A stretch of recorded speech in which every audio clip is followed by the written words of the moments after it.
Positivando, o seu quadro de perguntas e respostas aqui no canal sobre disciplina positiva. Meu nome é Thaís Oliveira, sou psicóloga, sou educadora parental pela disciplina positiva e aqui você vai encontrar muito conteúdo sobre disciplina positiva, educação com respeito, como ser uma mãe segura de filhos confiantes e independentes.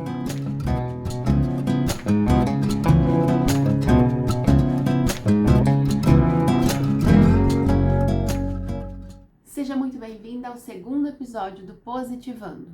O Positivando é um quadro onde eu tiro suas dúvidas sobre disciplina positiva. Thaís, como eu faço para mandar a minha pergunta? É muito simples.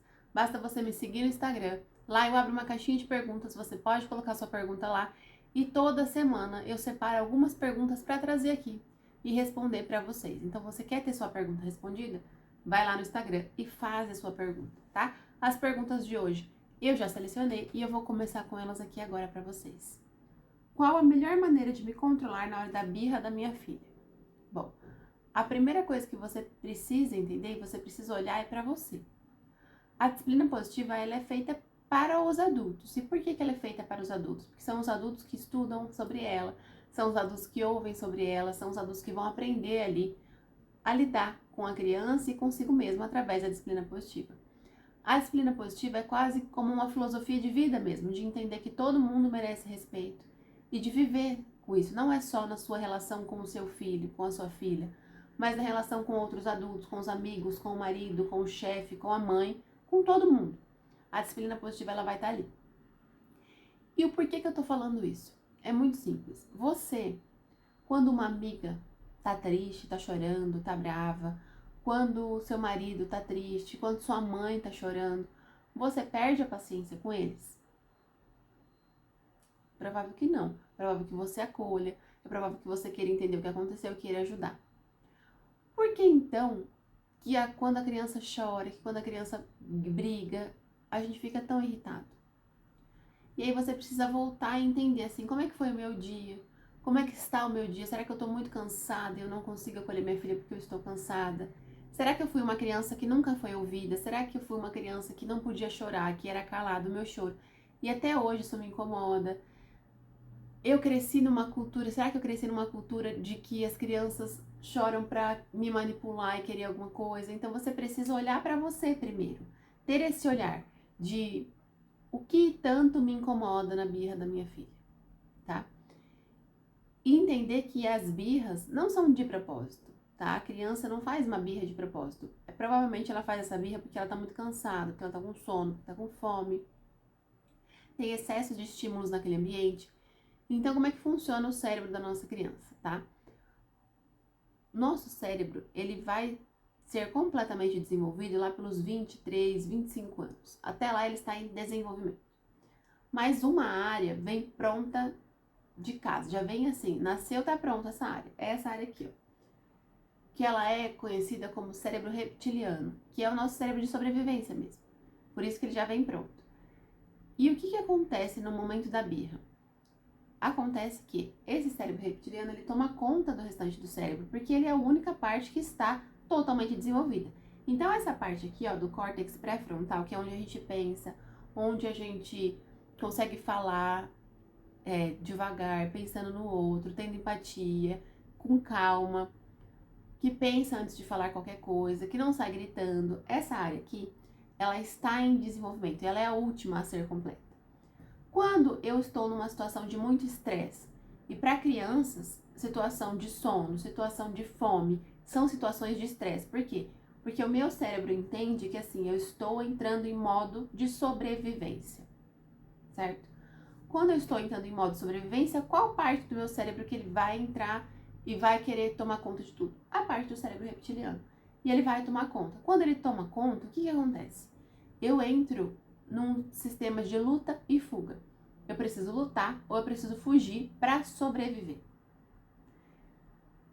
O nosso corpo ele começa a ficar mais agitado, o nosso coração fica mais acelerado. Por quê? Porque eu preciso disso para correr.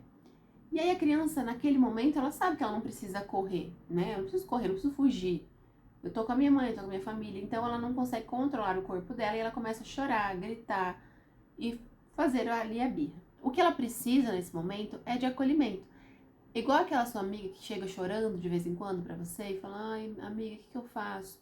Ou da sua mãe, ou quando você encontra um adulto que tá ali com raiva e você quer acolher e você quer ajudar. É isso que a sua criança precisa nesse momento. Quando a criança tem esse padrão de acolhimento, as crises de birra, elas tendem a diminuir, porque ela sabe que ela pode contar com você, que você vai estar sempre ali. E nesse momento, vocês também vão construir uma relação de conexão. Então, quando acontecer alguma coisa estranha, ela vai procurar você. Ela sabe que ali ela vai encontrar acolhimento. Ela sabe que ali ela não vai encontrar punição. Então, é importante você ter consciência de tudo isso, para você aprender a olhar para esse outro lado. Quando a gente fica muito irritado, a gente precisa olhar pra gente, para entender o motivo disso. Se eu também estou cansado, se eu também estou com sono, se eu não estou cuidando de mim, mas também entender todo esse processo para você ter essa consciência, essa virada de chave de agora meu filho está precisando da minha ajuda. Ele não precisa que eu fique irritada. E aí você vai, respira fundo e vai lidar com aquela situação. Vai aprender a lidar com aquela situação. Então é respirando fundo e indo atrás. Então a disciplina positiva ela tem diversas ferramentas que vão te ajudar com isso, né?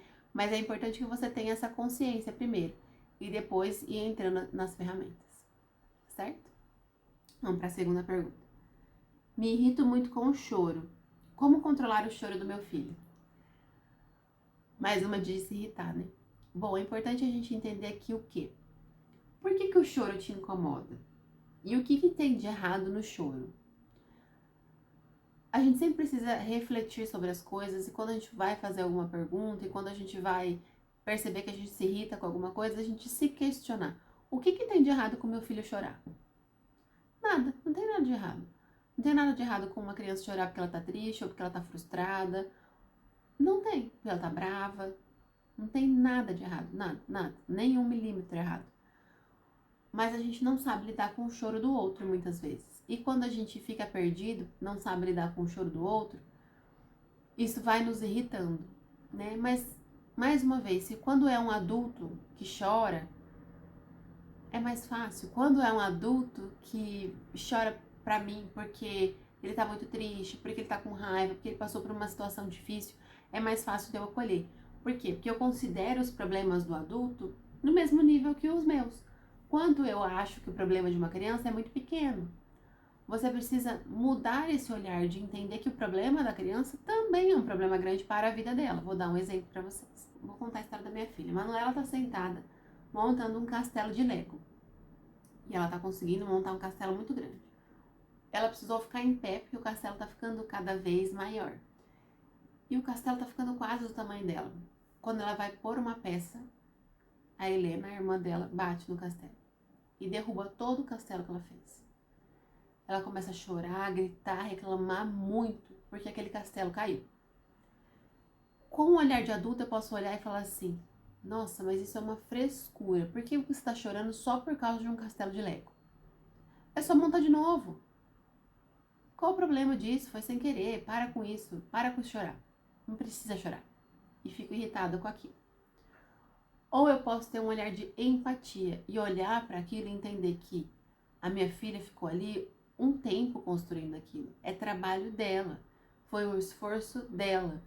Quando você tem o seu esforço anulado por alguém, quando você tem o seu esforço jogado fora, você também não fica chateado? Você também não fica triste? Foi isso que aconteceu com a Manuela nesse momento. Ela ficou triste, ficou chateada e chorou. Quando eu acolho ela, acolho esse choro, o choro tem tendência a diminuir.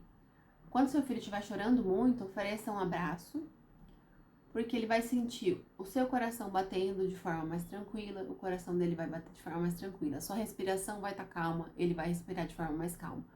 O abraço, o toque físico, né, acalma. Por isso que é tão importante a gente tocar nossos filhos, a gente ter esse momento com os nossos filhos. Quando você abraça, isso vai ajudar ele a se acalmar. E é importante você entender e dar valor, o real valor ao choro do seu filho. Não é porque ele tá chorando que ele tá errado, que ele tá tentando te manipular. Não, é um choro de expressão de sentimentos.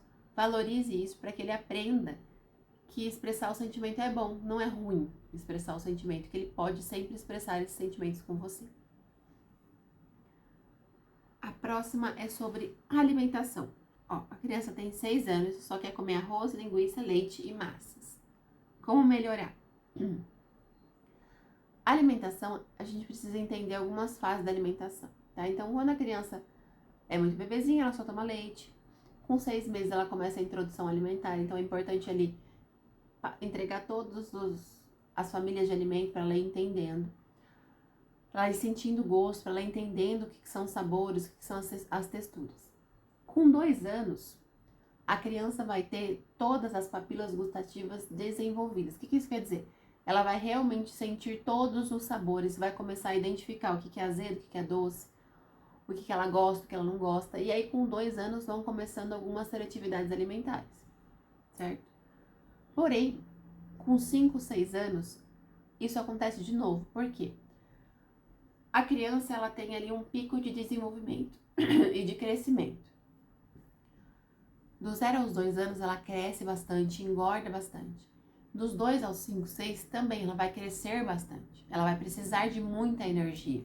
Então, ela come mais, ela experimenta outras coisas, ela tem esse desejo. Com 6 anos, a criança dá uma estabilizada. É claro que ela vai continuar crescendo, mas ela não vai precisar de tanta comida mais para crescer, porque ela não vai ter aquele estirão que ela teve de novo. Ela não vai dobrar de tamanho de novo, ela não vai crescer tanto de novo mais. Ela vai continuar crescendo sim, mas ela não precisa mais de tanta comida para isso. E aí a criança começa a escolher pelo que ela tem preferência de comer. Isso é muito normal. O que é importante que todo mundo entenda, e eu vou falar de uma forma que eu não quero que vocês levem isso de uma forma cruel, mas é importante que vocês entendam. Ai, Thaís, meu filho só come doce, meu filho só come salgadinho.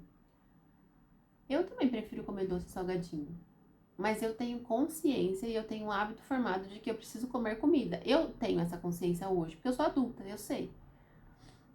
Criança que não tem esse hábito alimentar formado, ela não vai ter essa consciência. E ela vai querer comer o doce, ela vai querer comer o que é mais gostoso, o que dá uma satisfação na hora. Quem compra a comida na sua casa é você. Então é importante você ter alimentos que você quer que seu filho se alimente. Eu não tô dizendo que ele nunca vai poder comer doce, eu não tô dizendo que ele nunca vai poder comer uma massa. Claro que vai. Mas você vai diminuir a quantidade dessas coisas ofertadas na sua casa e aumentar a quantidade de ofertas de coisas boas. Então assim, ai Thaís, todo dia de tarde meu filho ele come um lanchinho, mas ele vai lá e pega o salgadinho. Poxa, e se você não tiver o salgadinho? E se você tiver ali algumas opções de fruta que ele consegue pegar? Ah, mas ele não come fruta nenhuma. Tá bom? E se você fizer uma salada de frutas diferentes com ele? Incluir ele na hora da compra. Isso também é muito importante. Incluir a criança nas decisões, nas compras, na hora de fazer o produto. Então, assim, filho, olha, a gente vai ter uma alimentação mais saudável. É importante nessa casa a gente provar de tudo. Você vai provar. Se você não gostar, tudo bem, mas é importante que você prove. Vamos comigo no supermercado e você vai escolher qual a maçã mais bonita, qual a banana mais bonita, qual o abacate, o abacaxi, enfim, vai escolhendo, vai mostrando as frutas que você quer levar para sua casa, que ele também possa te ajudar a escolher. E ele vai te ajudar a escolher.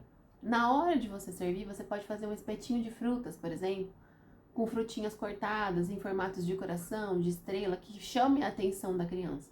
Ou você pode fazer uma salada de frutas, ou você pode fazer um bolinho de cenoura ali com cenourinha ralada, pedir para ele te ajudar na preparação disso.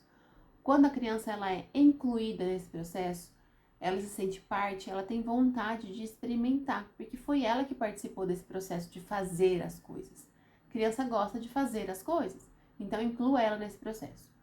Além de incluir ela nesse processo, faça coisas lúdicas, diferentes, formatos diferentes. Isso vai chamar a atenção da criança.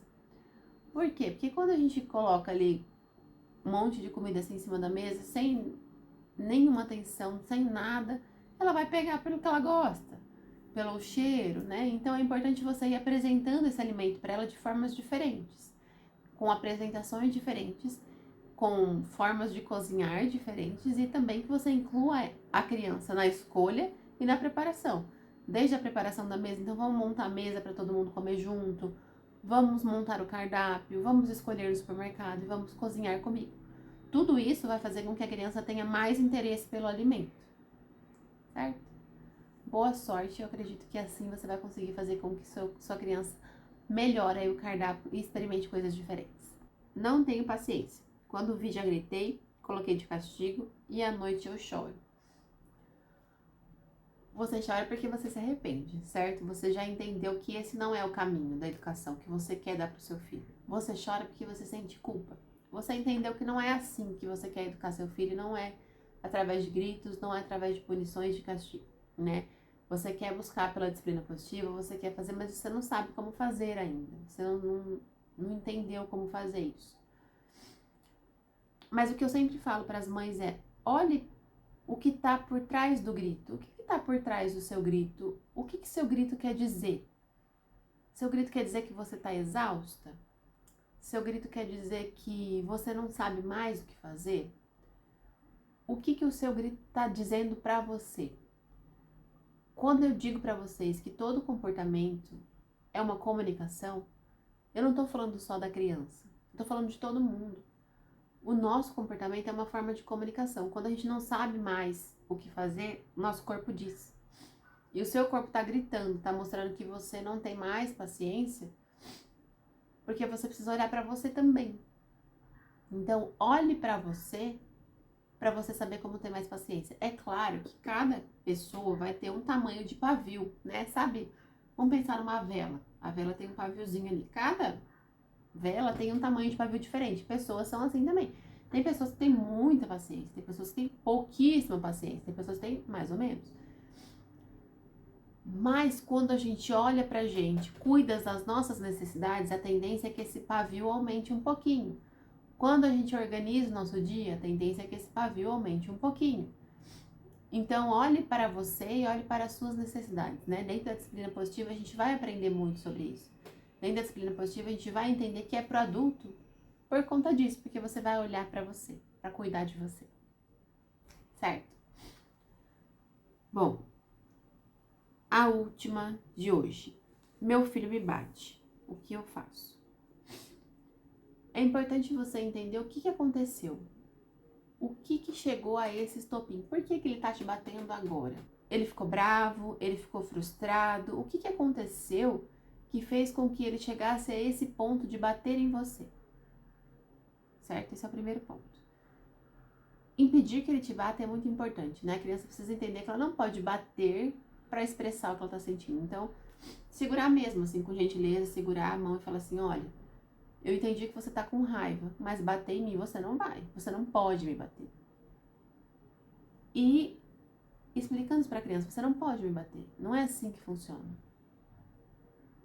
E ensinar para elas estratégias, quando a criança estiver calma, né? Ensinar estratégias de como colocar a raiva para fora. Muitas vezes a criança não bate, grita, xinga, chuta, porque ela não tem ferramentas de como lidar com essa raiva. Então, ensine para ela ferramentas de como lidar com a raiva. Ensine estratégias de como lidar com a raiva, né? Dentro da disciplina positiva, a gente tem várias ferramentas ali para colocar a raiva para fora. Então, é importante você olhar e ensinar a sua criança: olha, você vai colocar a raiva para fora desse jeito. Como que eu faço para colocar a raiva para fora? E vai dando modelos para sua criança, para ela saber como colocar a raiva para fora sem precisar te bater. Então, não deixe que ela te bata, e quando ela estiver calma, você vai ensinar a ela o que ela tem que fazer quando ela estiver com raiva. Tá certo?